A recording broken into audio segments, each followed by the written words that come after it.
आज हम बनाने जा रहे हैं शामी कबाब, और वो भी इंतहाई आसान तरकीब से। जैसे कि मेरी हमेशा कोशिश होती है कि कम से कम सामान में बेहतरीन डिश तैयार की जाए, तो ये शामी कबाब भी बहुत आसान है। इनको हम स्टेप बाय स्टेप फॉलो करेंगे। तो आइए सबसे पहले फर्स्ट स्टेप की तरफ चलते हैं। यहाँ मैंने शामी कबाब बनाने के लिए बोनलेस मिक्स बीफ लिया है। मिक्स इसलिए कह रही हूँ कि कोई स्पेसिफिक पार्ट नहीं है गोश्त का, मिक्स है लेकिन बगैर हड्डी का है। आप चाहें तो हड्डी वाला गोश्त भी ले सकते हैं। जब गोश्त गल जाए तो हड्डियाँ अलग कर दीजिए पीसने से पहले। साथ ही 1 किलो गोश्त में 1 पाव दाल का हिसाब है, और ये तकरीबन 2 घंटे भीगी हुई है। अच्छा, शामी कबाब में अक्सर लोगों को रेशियो का मसला रहता है कि भाई कभी दाल ज़्यादा हो जाती है, कभी गोश्त कम रह जाता है, कभी गोश्त ज़्यादा हो जाता है तो दाल कम होती है। तो इसका बहुत ही आसान सा मैं आपको हल बताती चलूँ कि 1 किलो गोश्त में हमेशा 1 पाव दाल का हिसाब रखें, क्योंकि दाल जो है वो भीगने के बाद फूलती है, भीगने के बाद भी फूलती है, पकने के टाइम भी वो क्वांटिटी में बढ़ जाती है। तो इसलिए 1 किलो गोश्त में 1 पाव दाल। 2 किलो गोश्त है तो आधा किलो दाल ले लीजिए। आधा किलो गोश्त है तो आप आधा पाव दाल का हिसाब रखिए। इस तरीके से क्वांटिटी को बढ़ाते रहें। अच्छा, यहाँ मैं शामी कबाब में साबुत मसाला इस्तेमाल कर रही हूँ। आप चाहें तो पिसा हुआ भी इस्तेमाल कर सकते हैं, लेकिन शामी कबाब का जो मज़ा है ना वो साबुत मसाले में ही आता है, और वैसे भी हमने इसको पीसना ही है। तो आप अगर पिसा हुआ डालते हैं तो इस बार साबुत ट्राई कीजिएगा, बहुत मज़े के शामी कबाब बनते हैं। यहाँ 1 किलो गोश्त के कबाब बनने जा रहे हैं, तो 1 मीडियम प्याज ली है, बारीक काट ली है।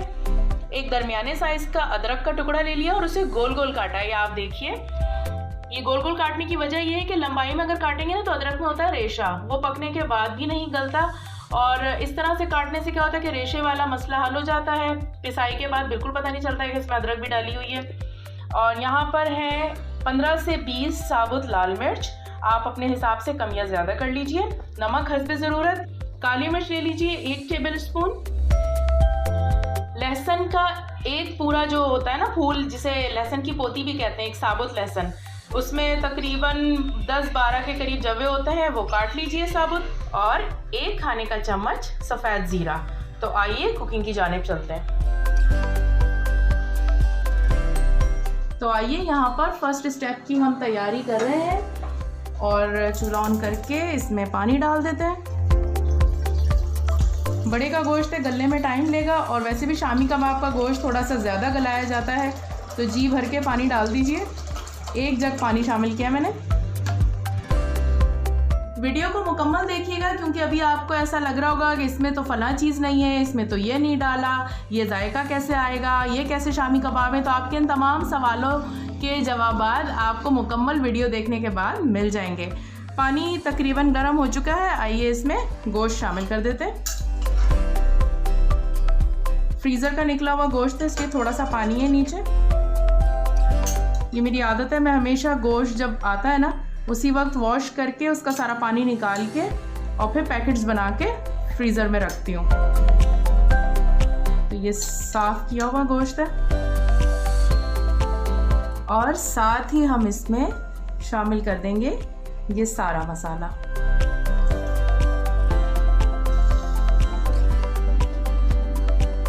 आज को दोबारा टेस्ट करेंगे और इन तमाम चीज़ों को इसमें मिक्स कर देंगे। अच्छा, जब तक कि इसमें उबाल आए मैं यहाँ आपको कुछ टिप्स देती चलूँ। काफ़ी सारे लोगों के साथ ये इशू रहता है, या तो उनका कबाब का मसाला बहुत ज़्यादा ड्राई हो जाता है, बहुत रूखे कबाब बनते हैं, या इतने रनी होते हैं कि फिर या तो वो उबला हुआ आलू उसमें शामिल करते हैं, ब्रेड क्रम्स का इस्तेमाल हो रहा होता है, कोई बेसन भून के डाल रहा है, तो वो असल शामी कबाब का जो जायका है ना वो कहीं गुम हो जाता है, मेरे मज़ा भी नहीं आता। तो बेहतरीन तरीका ये है कि आप शुरू में पानी अच्छा खासा इसमें डाल लीजिए गलाने से पहले, और जिस वक्त आपको हो ना कि गोश्त बस इतनी देर में गल जाएगा, उससे पहले आप सारा पानी ड्राई कर दें। आखिर तक पानी को इसमें मत रखें, दाल डालने के बाद स्पेशली। तब क्या होता है कि फिर बैटर पतले होने की तरफ चला जाता है, क्योंकि दाल जब ज़्यादा गल जाती है वो घुल जाती है, फिर आप कुछ भी नहीं कर सकते। या तो उसका ये हल है कि आप उसमें कोई चीज़ ऐड करें, कोई चीज़ ऐड करते हैं तो जायका वो नहीं रहता। तो यहाँ आप स्टेप बाय स्टेप रेसिपी को फॉलो कीजिए, और फिर आप देखिएगा कि ना ही बैटर ड्राई होगा और ना ही बहुत ज़्यादा रनी। उबाल आ चुका है, आंच को धीमा कर रही हूँ, और ढक्कन को हम मुकम्मल नहीं ढकेंगे, इतना छोड़ देंगे खुला। मुकम्मल तौर पर अगर इसको ढका तो फिर ये ओवरफ्लो हो जाएगा, चूल्हा भी गंदा होगा, मेहनत डबल हो जाएगी, तो इसलिए हल्का सा खुला रहने देंगे। तो आइए थोड़ी देर बाद आपसे मिलते हैं जब गोश्त थोड़ा सा गल जाएगा, ठीक 45 मिनट बाद।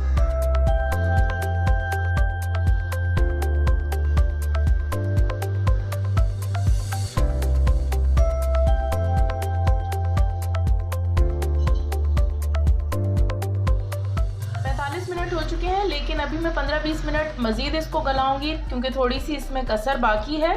हमने गोश्त को दाल डालने तक इतना गलाना है कि वो थोड़ा सा मुश्किल से टूटे, आसानी से नहीं टूटना चाहिए वरना वो बिल्कुल ही गल के हलवा हो जाएगा। थोड़ा सा उसको तोड़ने में हमें मुश्किल आनी चाहिए, उस स्टेज पर हम इसमें दाल शामिल करेंगे। तो अभी 15-20 मिनट के लिए इसे दोबारा मैं ढक के पका रही हूँ जी। तो गोश्त हमारा 80% गल चुका है और जैसे कि मैंने आपको बताया था कि ये थोड़ा सा सख्त होना चाहिए। मैं आपको दिखाती हूँ, ये देखिए फौरन ये नहीं टूट रहा, बल्कि थोड़ा सा मुझे प्रेस करना पड़ रहा है। अब हम क्या करेंगे कि इसमें शामिल कर देंगे दाल।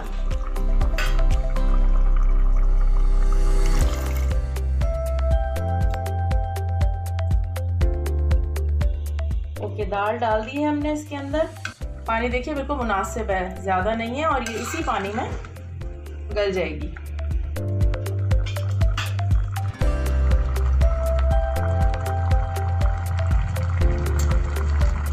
दाल गल चुकी है, चूल्हा बंद कर रही हूँ। और आप सोच रहे होंगे कि इसमें तो अभी पानी है, वो तो मैंने ड्राई नहीं किया। तो इसको हम बिल्कुल ड्राई नहीं करेंगे, थोड़ा सा पानी इसमें रहने देंगे। आप देखिए गोश्त एकदम गल चुका है।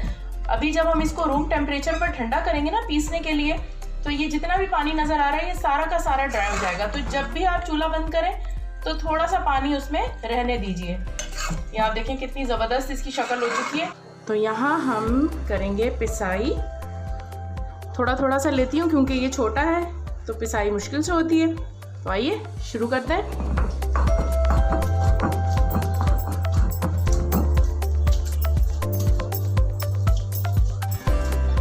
और ये देखिए जनाब, हमारा शामी कबाब का मिक्सचर तैयार हो चुका है। बिल्कुल भी ड्राई नहीं है, बहुत जूसी मिक्सचर है और रेशे आपको नज़र आ रहे होंगे। तो अब चलते हैं थर्ड स्टेप की तरफ और आपको बताते हैं कि अब हमने क्या करना है। तीसरे मरहले में हम इसमें शामिल करने जा रहे हैं पिसा हुआ गरम मसाला। इसके अंदर शामिल है काली मिर्च, लौंग, दालचीनी और बड़ी इलायची। अच्छा, अब आप सोच रहे होंगे कि पकाते हुए क्यों नहीं डाला। पकाते हुए इसलिए नहीं शामिल किया, पहले बता दूं आपको कि कितना डालना है। सिर्फ और सिर्फ 1 टीस्पून शामिल करने जा रही हूँ। पकाते हुए इसलिए शामिल नहीं किया क्योंकि फिर जब वो मसाला बन रहा होता है ना तो सिर्फ और सिर्फ गरम मसाले की खुशबू आती है। और दूसरा ये कि बैटर बहुत डार्क कलर का हो जाता है। अभी आप ये देखें कितनी इसकी रंगत खिली खिली है, फिर ये ऐसी नहीं होती, हल्का सा डार्क हो जाता है। और कबाब जब फ्राई होके बनते हैं तो वो मज़ीद डार्क होके एक प्लेजेंट सी शक्ल उनकी नहीं होती। तो इस वजह से आप इस स्टेज पर पिसा हुआ गरम मसाला ऐड कीजिए, खुशबू भी बहुत अच्छी आएगी और आपको अंदाज़ा रहेगा कि कितना डालना है। गरम मसाले के बाद बारी है हरे मसाले की, जिसमें 1 गड्डी पुदीना, 1 गड्डी हरा धनिया, 1 दरमियानी साइज़ की प्याज और कुछ हरी मिर्चें शामिल हैं। आप चाहें तो अपने हिसाब से चीज़ों को कम या ज़्यादा कर सकते हैं। अच्छा, हरे धनिया जो है वो डंडियों समेत डालूंगी काट कर बारीक। अम्मी कहती हैं भाई असल खुशबू तो डंठलों में होती है, वो तुम लोग फेंक देते हो, तो इसको हम ऐसे ही रहने देंगे। हरे पुदीने की जो डंडियां हैं वो अलहदा कर दी हैं और इन दोनों चीज़ों को अच्छी तरह से वॉश किया है ताकि इसकी मिट्टी जो है वो निकल जाए, बहुत मिट्टी होती है इनमें। अच्छा, आप इन मसालों को कम या ज़्यादा कर सकते हैं अपने हिसाब से, लेकिन मैं 1 किलो में 1-1 गड्डी शामिल करती हूँ। अच्छा, दूसरी एक चीज़ जो आपने नोट करनी है वो ये है कि मिक्सचर बनाते हुए भी हमने साबुत लाल मिर्च डाली, काली मिर्च डाली, इसके अलावा अभी हम पिसा हुआ गरम मसाला इसमें शामिल कर चुके हैं और साथ यहाँ हरी मिर्चें भी हैं। अब आपने क्या करना है, चीज़ों को सारी जो स्पाइसेस हैं उन्हें बैलेंस करना है। ऐसा ना हो कि मिक्सचर में आप बहुत ज़्यादा लाल मिर्च शामिल कर दें और फिर जब हरी मिर्चें और गरम मसाला डले तो फिर वो इतना स्पाइसी हो जाए कि खाया भी ना जाए। तो आपने ये ध्यान में रखना है कि भाई इसके अंदर गरम मसाला भी जाएगा, इसमें हरी मिर्चें भी कटेंगी। तो शुरू से आप तमाम चीज़ों को बैलेंस लेके चलें, कम से कम मिर्चें शामिल करें, क्योंकि कम हो गई तो आप उन्हें बढ़ा सकते हैं, लेकिन ज़्यादा हो गई तो फिर मुश्किल हो सकती है।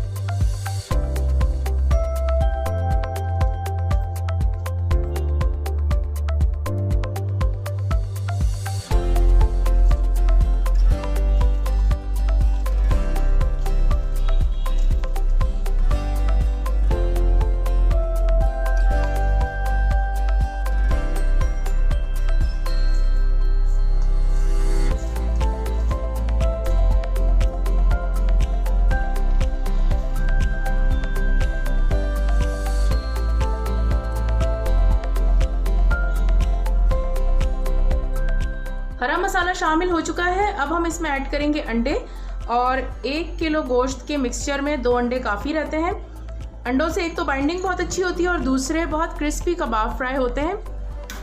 अच्छा, अंडा अंदर डालने का एक तो पर्पज़ ये है कि बाइंडिंग बहुत अच्छी होती है, दूसरा कबाब बहुत मज़े के फ्राई होते हैं और बार बार अंडा तोड़ के कबाब फ्राई करने की झंझट भी नहीं रहती। अक्सर ऐसा होता है ना, रात में दिल चाह रहा है कबाब खाने का, तो फिर वही कि एक अंडा तोड़ो 1-2 कबाब फ्राई करने के लिए, फिर उस बचे हुए अंडे को संभालते फिरो।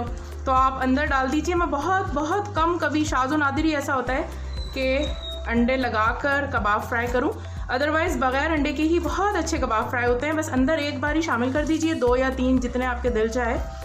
अगर आपका बैटर या ये जो मिक्सचर है ये बहुत ड्राई हो रहा है तो भी आप थोड़े से अंडे शामिल कर दें, हल्का सा पानी का छींटा लगा दीजिए। हर स्टेज पर मसाले की अलग ही खुशबू आ रही है।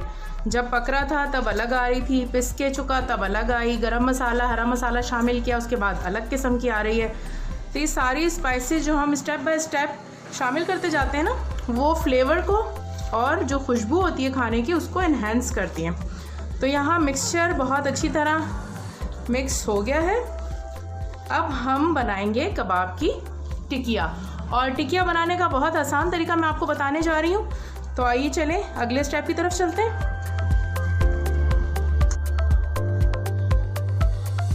अच्छा जी, अब हम आपको बताने जा रहे हैं कबाब की टिकिया बनाना। और काफ़ी सारे लोग यहाँ पर दिल में कह रहे होंगे कि लो भाई, ये आई हैं बड़ी हमें कबाब की टिकिया बनाना सिखाने वाली, हमें ज़माने से कबाब बना रहे हैं, अब हम इनसे सीखेंगे। तो भाई मेरे पास 2 टिप्स हैं उनके लिए जिनके कबाब कोई मोटा बनता है, कोई छोटा, कोई बड़ा, कोई पतला। तो वो मसला हल करने के लिए मैं आपको 2 टिप्स बता रही हूँ जिसके ज़रिए आपके कबाब परफेक्ट शेप, साइज़ और मोटाई के बनेंगे। यहाँ एक है ये आइसक्रीम स्कूप, आप इसको भी इस्तेमाल कर सकते हैं। इसकी मदद से आप ये देखिए, जिस तरह आइसक्रीम का स्कूप हम निकालते हैं ना, ऐसे आप मिक्सचर निकाल लीजिए। ये सारे के सारे आपके एक साइज़ और एक शेप के बनेंगे। और दूसरा तरीका ये है कि आप ले लीजिए किसी भी जार का खाली ढक्कन और 1 अदद शॉपर। अब करना आपने क्या है, इस शॉपर के अंदर या पॉलीथीन बैग के अंदर आपने ये कैप रखा और हल्का सा शॉपर को उठाया और लीजिए जी, परफेक्ट कबाब तैयार है। कितना आसान है कबाब बनाना, ज़रा सी भी झंझट नहीं हुई। और इस तरीके से करते जाइए। यहाँ आपने क्या करना है कि एक इस तरीके से शॉपर लेना है और इसके ऊपर रख देना है। ये मैं आपको दिखा देती हूँ, ये इस तरीके से मिलते हैं बाज़ार में और इसमें काफ़ी सारे बैग्स होते हैं। गोश्त वगैरह फ्रिज में रखना हो या वेजिटेबल्स रखनी हो, कोई भी चीज़ में बड़े काम आते हैं। एक दफ़ा पैकेट ले लीजिए, ज़्यादा महंगा भी नहीं है और आसान भी रहता है। आइए मज़ीद कबाब बना लेते हैं। ये देखिए जनाब, परफेक्ट शेप एंड साइज़ के एक जितने कबाब तैयार हो चुके हैं और 1 किलो में ये 28 कबाब बने हैं। ना बहुत ज़्यादा छोटे हैं ना बहुत ज़्यादा बड़े साइज़ के, बिल्कुल नॉर्मल इनका साइज़ है। तो आइए चले इन्हें फ्रीज़र में रखने चलते हैं। फ्रिज में यहाँ मैंने पहले से जगह बनाई हुई है और ये आप देखें कि इतनी छोटी सी ट्रे है और इसमें इतने सारे कबाब हैं, लेकिन चूंकि हमने प्लास्टिक लेयरिंग की है तो ज़रा सी जगह में भी ये आराम से आ गए हैं। अच्छा, अब हम क्या करेंगे कि इनको पहले फ्रीज़ कर लेंगे। कबाब वैसे भी ऐसी चीज़ होती है फ्रीज़ करके ही रखी जाती है, वक्तन फ़वक्तन अचानक से ज़रूरत पड़ जाए, कोई गेस्ट आ जाए तो निकाला और फ्राई कर लिया। तो यहाँ मैं इनको फ्रीज़ होने दूँगी। ये लीजिए, सारे कबाब तो मैंने फ्रीज़र में रख दिए, तो फ्राई करके कैसे दिखाऊँगी।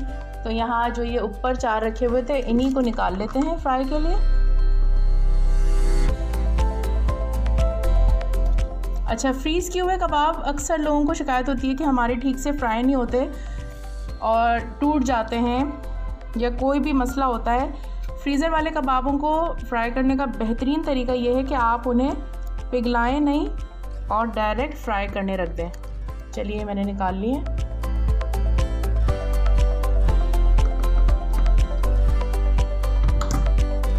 आइए फ्राई कर लेते हैं कबाब।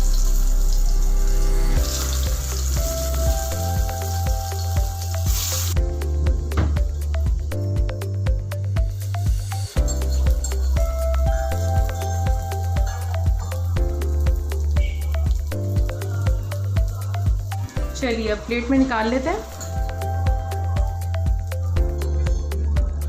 का कलर देखें कितना अच्छा आया है फ्राई होने के बाद। और साथ में कचूमर सैलेड सर्व किया है। इसकी रेसिपी का लिंक डिस्क्रिप्शन में मौजूद है, वहाँ जाके आप देख सकते हैं कि मैं किस तरह से कचूमर सैलेड बनाती हूँ। तो इसको तो हम सर्व करने जा रहे हैं, आप भी ज़रूर ट्राई कीजिएगा, लेकिन वीडियो अभी बाकी है। शामी कबाब अच्छी तरीके से फ्रीज़ हो चुके हैं। इन्हें फ्रीज़ करने का पर्पज़ ये था कि इसके बाद हम किसी भी चीज़ में इन्हें आराम से डाल के रख सकते हैं, ये आपस में जुड़ेंगे नहीं। और यहाँ पर देखें, इस पर आइस की हल्की सी लेयर आ गई है।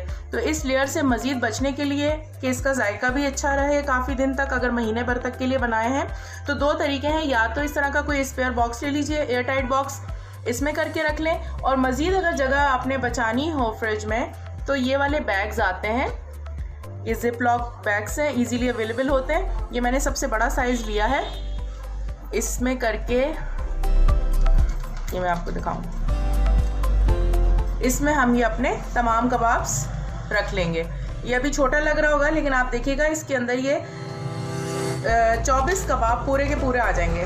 28 कबाब बने थे, 4 हम बना चुके हैं और ये अब 24 हैं। सबसे पहले ये ऊपर वाली लेयर हटाएंगे।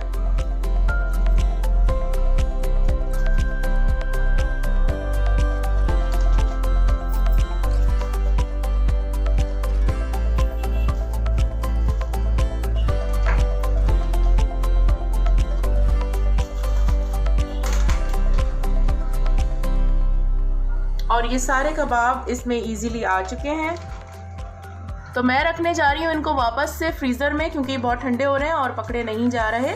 आप कमेंट सेक्शन में ज़रूर बताइएगा कि आपको शामी कबाब की मेरी ये रेसिपी कैसी लगी और कबाबों को बनाने का और सेव रखने का तरीका पसंद आया या नहीं। अपना रखिएगा ख्याल। शुक्रिया।